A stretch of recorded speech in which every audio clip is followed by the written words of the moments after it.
کانال هادی تاکس خوش اومدید. اینجا من با فکت و بر اساس منابع علمی در مورد این صحبت میکنم که چجوری با استفاده از دراگ میشه زندگی بهتری داشت. سلام، به یه ویدیوی دیگه از کانال یوتیوب هادی تاکس خوش اومدید. امروز روز دوم از اون بازه یک ماهه‌ای هست که من دارم میکرودوز انجام میدم. دیروز اگر ویدیوشو دیده باشی و اگر ندیدی برات میذارم توی دیسکریپشن، حتما نگاه بکن. دیروز روز اول میکرودوز من بود. من با پروتکل فادیمن که یک روز میکرودوز انجام میدی و 2 روز استراحت میکنی و روز چهارم دوباره میکرودوز انجام میدی، من با پروتکل فادیمن دارم انجام میدم. پس امروز که روز دومه، من هیچ سیروسایدینی، هیچ ترافلی استفاده نمی کنم و فردا هم استفاده نمی کنم و روز بعدش دوباره یه دوز دیگه از میکرودوز رو من میخورم. به امروز توی پروتکل فادیمن روز دوم بهش میگن ترانزیشن دی، یعنی روز انتقال، و توی دفترچه راهنمای شرکت اسپینوزا نوشته بود که سیلوسایدین برای 48 ساعت 2 روز توی بدن فعاله. یعنی من که دیروز اولین دوز خورده بودم، هنوز سیلوسایدین توی بدن من فعاله و روز سوم از بدن من خارج میشه و دیگه تو بدن من نیست. در رابطه با روز اول که خب من دیروز تا ساعت 8 ویدیو گرفتم و از تجربه هام، از چیزی که حس می‌کردم که ترافل اون میکرودوز داره روی من تاثیر میذاره صحبت کردم. ولی خب موقعی که میخواستم بخوابم حس میکردم که یه چیز جدید، یه چیز که بهش عادت ندارم توی بدنم. یعنی موقعی که میخواستم بخوابم سرم روی بالش بود، خوابم نمیبرد، خیلی سخت خوابم برد دیشب، چون من معمولاً مثلا بین ساعت 9:30 تا 10:30 خیلی راحت میخوابم و مشکل خوابیدن ندارم. ولی دیروز یکم برام اینجوری بود که انگار باید زور میزدم که بخوابم و حالا من نمیدونم که به خاطر این بود که من مثلا قبل از خواب داشتم ادیت میکردم که این ویدیوی دیروز رو آپلود بکنم بذارم، مثلا این باعث شده بود که من دیرتر بتونم بخوابم، یا دلیلش این ترافلا بوده رو نمیدونم. ولی خب من یه دونه از این اکتیویتی ترکرها دارم که حالا خوابم و ضربان قلبم و اینا رو میتونم باش مانیتور بکنم و نمره‌ای که به خوابم داده این ساعت برای دیشب نمره 61 هست.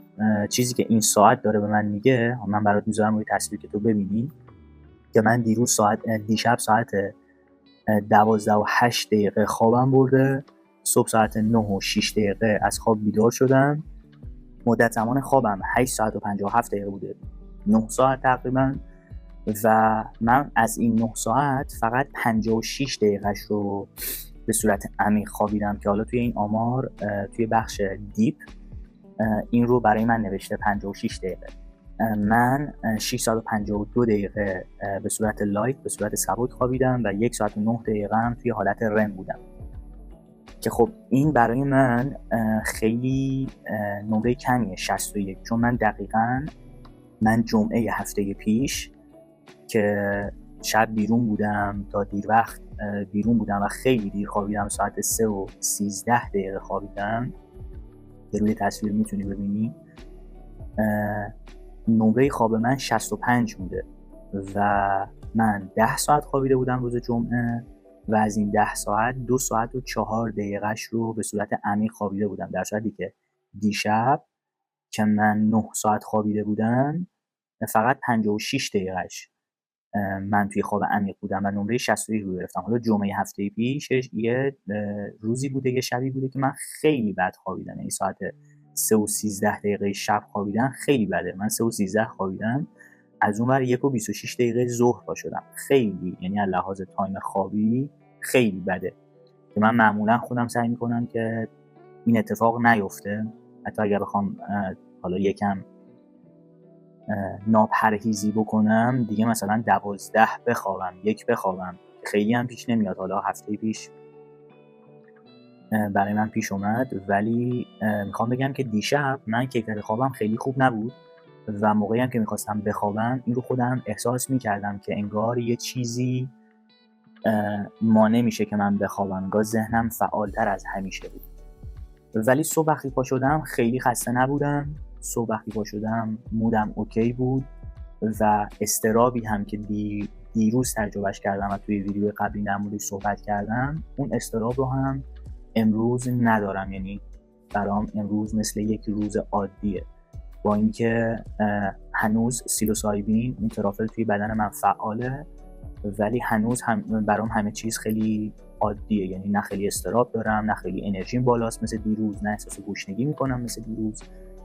و اینکه حالا من خوابم رو متاسفانه امشبم من باید تا دیر وقت بیرون باشم برای کار، فردا شبم من باید بیرون باشم، نه فردا شب اوکیه، پس فردا من باید خیلی دیر میخوابم.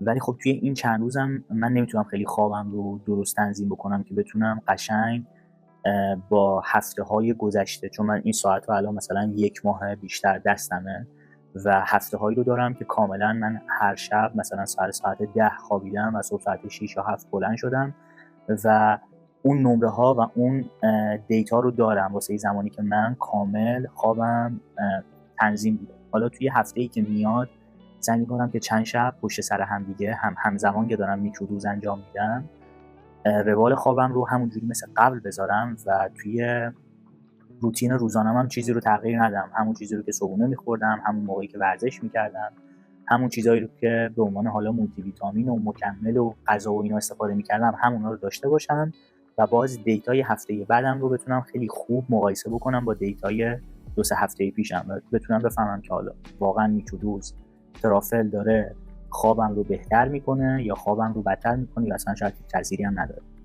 اما در رابطه با روز دوم که صحبت بکنم، دیروز روز اول بوده، دیروز 15 اکتبر، امروز 16 اکتبر و توی دفترچه راهنمایی که شرکت اسپینوزا به من داده میگه که موقعی که میکرودوز انجام میدم یا موقعی که تو میکرودوز انجام میدی ذهن شروع میکنه فعالیتش بیشتر شدن. به خاطر همین ممکنه که تو شروع بکنی خودت رو حالا قضاوت کردن یا بیش از حد فکر کردن و توی این دفترچه نوشته که این کارا رو نکنید. یعنی میدونه که به حالت دیفالت پیش‌فرض این اتفاق میفته برای کسایی که میکرودوز میکنن. حالا قضاوت کردنش هم میتونه اینجوری باشه، اینو دارم از خودم میگم، میتونه اینجوری باشه که مثلا اگر خودت مثلا نشستی یه جا تنها و فکر بکنی که مثلا واقعا من دارم کار درستی میکنم، الان مثلا دارم ترافل مصرف میکنم، ماجیک ماشون مصرف میکنم، سیلوسایبین مصرف میکنم، خوبه بده، ممکنه ترس از قضاوت شدن آدم‌های دیگه داشته باشی. مثلا من همین الان این ویدیوها رو که درست میکنم توی تلگرامم، توی واتساپم میام استوری میذارم که من ویدیو جدید گذاشتم روی یوتیوب و مثلا کسایی که کانتکت منن، مخاطب منن، بیان ببینن و خب همه اونا میتونن مثلا منو قضاوت بکنن که من به عنوان یه آدم الان مثلا شروع کردم رواننما استفاده میکنم و مثلا دارم یه کاری انجام میدم که شاید از نگاه اونا این کار خیلی کار درست و خیلی کار پسندیده و خیلی مثلا کار عقلانی نباشه. به خاطر همین قضاوت اینم میتونه باشه، نه اینکه خودمون فقط خودمون رو قضاوت بکنیم، آدمای دیگه هم میتونن ما رو قضاوت بکنن، مخصوصا برای همچین چیزایی. و پیشنهاد کرده شرکت اسپینوزا که از قضاوت کردن و فکر بیش از حد دوری بکنیم، به جاش از این پتانسیلی که داره تو ذهنمون شکل میگیره با خوردن سیلوسایبین بیایم و بیشتر احساس بکنیم خودمون رو، محیط اطرافمون رو بیشتر تجربه بکنیم و بیشتر مشاهده بکنیم. این 3 تا چیزیه که قشنگ نوشته که احساس کردن، تجربه کردن و مشاهده کردن رو جایگزین قضاوت کردن و فکر بیش از حد بکنیم.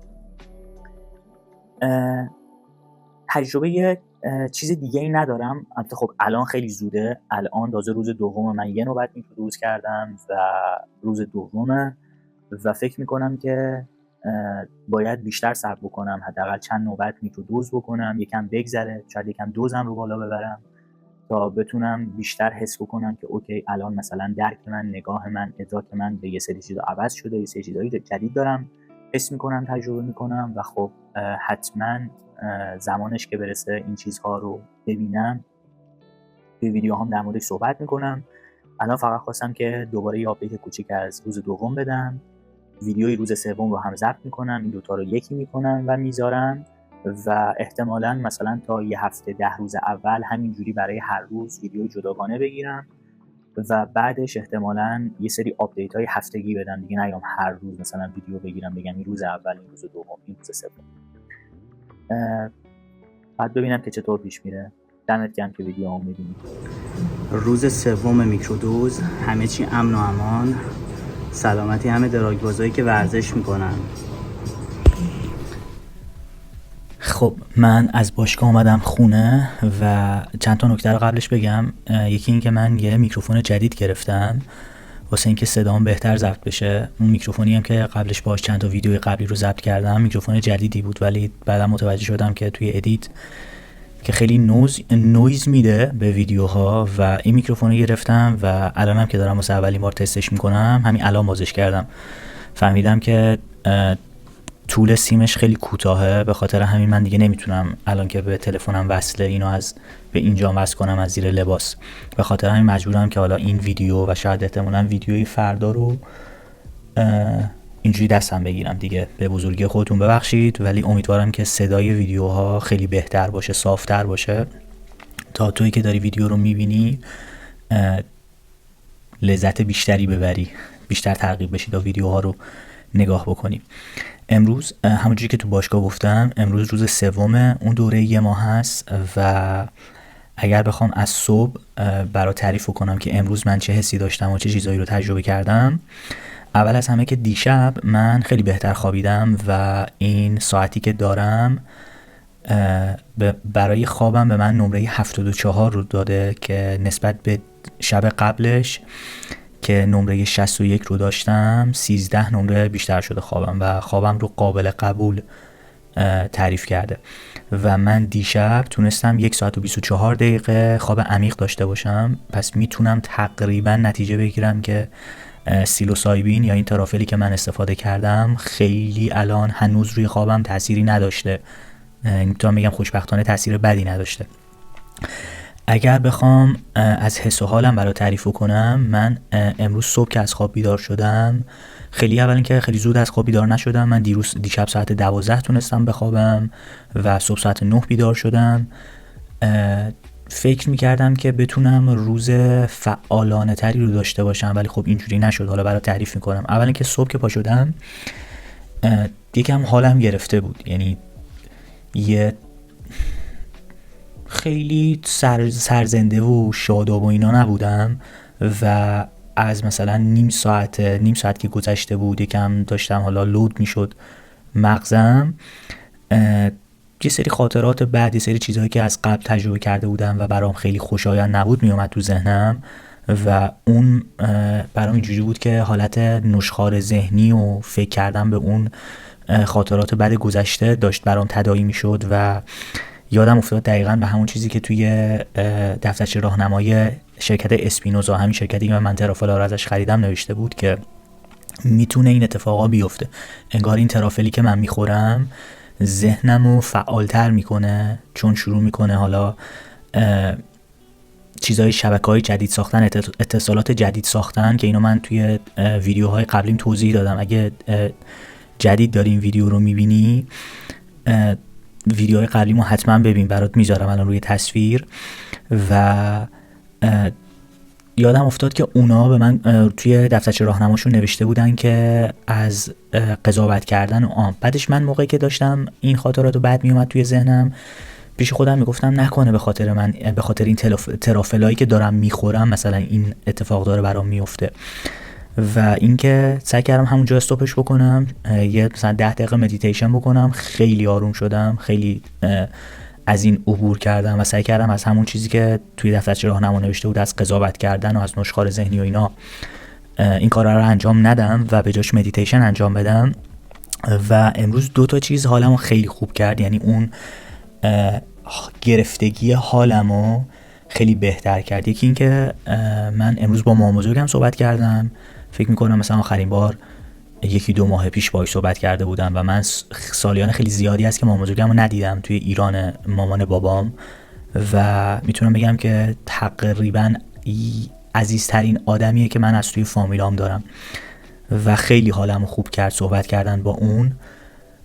پیشنهاد میکنم به تو هم، اگر داری حالا میکرودوز میکنی، توی همچین حالتی هستی، با یه کسی که خیلی رابطه نزدیکی داری، رابطه صمیمی داری و برات عزیزه، میتونی با اون صحبت بکنی. حداقل برای من که خیلی مفید بود.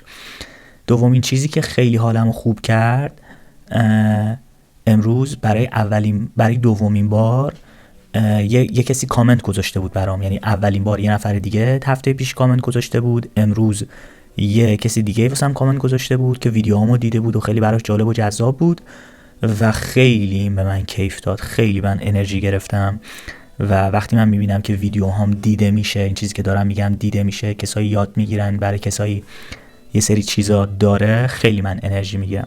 به خاطر همین تو هم اگر داری ویدیوی منو میبینی و برات جالبه، جذابه، چیز جدیدی از ویدیوهام وارد زندگیت میشه، برام کامنت بذار. هم خوشحال میشم که پیدات بکنم، بتونم باهات در ارتباط باشم و همین که کامنتی که تو برام من میذاری خیلی به من انرژی میده. اینکه میبینم ویدیوهام داره دیده میشه به من انرژی میده که ویدیوهای بیشتری بسازم، بهتر بسازم و اینم خیلی حالم خوب کرد.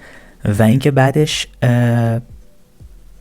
امروز یکم حالت پرخاشگرم داشتم، یعنی به غیر از اون دپرس بودن یک کوچولو و حال گرفتگی، یه حالت پرخاشگری هم داشتم. حس می‌کردم یکم عصبانی طورم و حالا نمیدونم این دقیقاً از استفاده این ترافلا داره میاد یا چی، ولی خودم میتونم اینو بذارم پای این که هم من کارم یکم زیادتر شده، حالا جدای زندگی شلوغی که همیشه داشتم، انا ضبط کردن این ویدیوها و ادیتش هم اضافه شده به من که معمولاً یه بخشی از اینا رو دارم شب، که الان مثلا ساعت فکر میکنم مثلا 20 دقیقه رو به 9 شب باشه که دارم اینو ضبط میکنم.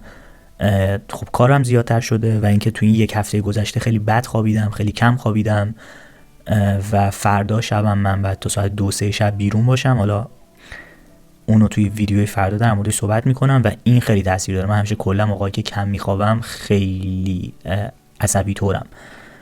به خاطر همین حالا این پرخاشگری رو هم موقعی که رفتم باشگاه ورزش کردم، اینم خیلی آرومتر و خیلی ریلکس‌تر شدم. ولی اگر بخوام نسبت به 1-2 روز قبل بگم، اون حالت اضطراب و دیگه ندارم. ولی در رابطه با روز سوم که من دارم روز سوم رو میگذرونم، خب من با پروتکل فادیمن دارم میکرودوز انجام میدم و توی پروتکل فادیمن به روز سوم میگن روز نرمال و امروز روزیه که دیگه اون ترافلی که من 2 روز پیش خوردم دیگه توی بدن من نیست، این ماده دیگه توی بدن من فعال نیست و شرکت اسپینوزا توی اون دفترچه راهنماش نوشته که لازم است، یعنی اصلا پروتکل فادیمن اینجوری طراحی شده که 1 روز بخور و 2 روز نخور و امروز که استراحت روز دوم من هست به این دلیله که اولا بدن من عادت نکنه به ترافل، به اون سیلوسایبین و فردا که میخورم دوباره همون افکت رو بگیرم و دلیل دیگه‌ش هم اینه که من بتونم با 1 روز استراحت تو روز سوم تفاوت خوردن سیلوسایبین تو روز 1 و روز 2 رو متوجه بشم. یعنی امروز که بدنم کلا رفته بتونم اون رو متوجه بشم که من یکم متوجه شدم که امروز یکم مثلا ذهنم، بدنم تفاوت میکنه با 2 روز قبلی. ولی خب الان من این چرخه 3 روزه رو یه بار تا حالا انجام دادم. فکر میکنم که 2-3 بار دیگه که انجام بدم و یکم هم دوزم رو بالاتر ببرم بهتر میتونم این رو متوجه بشم که چه تفاوتی داره. مثلا روز اول تو بدن من چه اتفاق میفته، روز دوم بتونم تفاوتش رو با دیروزش بدونم و روز سوم تفاوتش رو با 2 روز دیگه بدونم. به خاطر همین امروز روز سومه که فردا دوباره من 0.5 گرم ترافل میخورم که اون رو دوباره ویدیو میگیرم، توی ویدیوی جدا برات میذارم. من گفته بودم که توی چند تا چیز به خودم نمره میدم که بتونم هم این سیر تغییرات رو هم خودم بهتر متوجه بشم، هم توی که داری ویدیوامو میبینی. من توی 4 تا چیز فعلا میخوام تو 4 تا چیز به خودم نمره بدم روزانه. یکی مودمه، یکی فوکوسم، یکی خلاقیت و 4میشم توی فعال بودن یا پروداکتیو بودن. امروز من به مودم نمره 4 رو میدم. اینا از 10 نمره هایی که میخوام بدم. امروز من به مودم نمره 4 رو میدم به خاطر اینکه خیلی امروز مودم اصلا مود خوبی نبود. از صبح که پا شدم حالم گرفته، خاطرات بد، پرخاشگر بودن. حتی میتونم به مودم امروز نمره 3 رو بدم. به نظرم 3 منطقی تره. یه چیزی بین 3 و 4، ولی 3 میدم. به فوکوسم نمره 5 رو میدم. امروز خیلی کار خاصی انجام ندادم که بخوام فوکوسم و مثلا حالا به چالش بکشم و اینا، ولی فوکوسم اوکی بود. یه 2-3 ساعت کارهای خودم انجام دادم، باشگاه رفتم. فوکوسم خیلی معمولی بود. به فوکوسم نمره 5 رو میدم. به خلاقیتم هم نمره 5 رو میدم. من امروز خیلی کار خلاقانه ای انجام ندادم. فکر میکنم 5 نمره خنثایی باشه، نه خیلی خوبه نه خیلی بد. و به پروداکتیو بودن روزم، به فعال بودن روزم هم نمره 4 رو میدم، به خاطر اینکه من امروز خیلی زود از خواب بیدار نشدم. پیش خودم اینجوری بودم که 5-6 ساعت مثلا کار مفید انجام بدم، واقعا 2 ساعت کار مفید انجام دادم. توقع داشتم از خودم که بتونم این ویدیو رو من دیگه امروز ادیت نمی‌کنم و فردا صبح اول صبح پا میشم اینو ادیت می‌کنم و میذارم روی کانال، و توقع داشتم که این ویدیو رو هم بتونم امشب ادیت بکنم و همین امشب بذارم، که خب این اتفاق برام نیفتاد. یه سری کارهای خیلی کوچیک کردم، به خاطر همین پروداکتیو بودم بهش نمره 4 رو میدم. این تمام چیزی بود که من توی روز سوم میکرودوزم تجربه کردم، از تجربه هام، از احساساتم، و بازم همه چیز خیلی عادی بود، همه چیز خیلی اوکی بود. و من ویدیوی روز دوم و ویدیوی روز سوم رو با هم ادیت میکنم و با هم توی یه ویدیو میذارم، آپلود میکنم، و فردا هم دوباره ویدیوی روز بعد رو میگیرم و فردا خیلی برام روز جذاب و جالبی هست. توی ویدیوی بعدی بهت میگم چرا. و دمت گرم که ویدیوهامو میبینی، دمت گرم که برام کامنت میذاری، خیلی این به من انرژی میده. خیلی وقتی میبینم که ویدیوها مفید بوده. دمت گرم که حمایت میکنی، و اگر فکر میکنی که دور و برت کسایی هستن که با دیدن این ویدیو چیزی بهشون اضافه میشه و احتیاج دارن که این ویدیوها رو ببینن، ویدیوهای منو براشون بفرست. مرسی.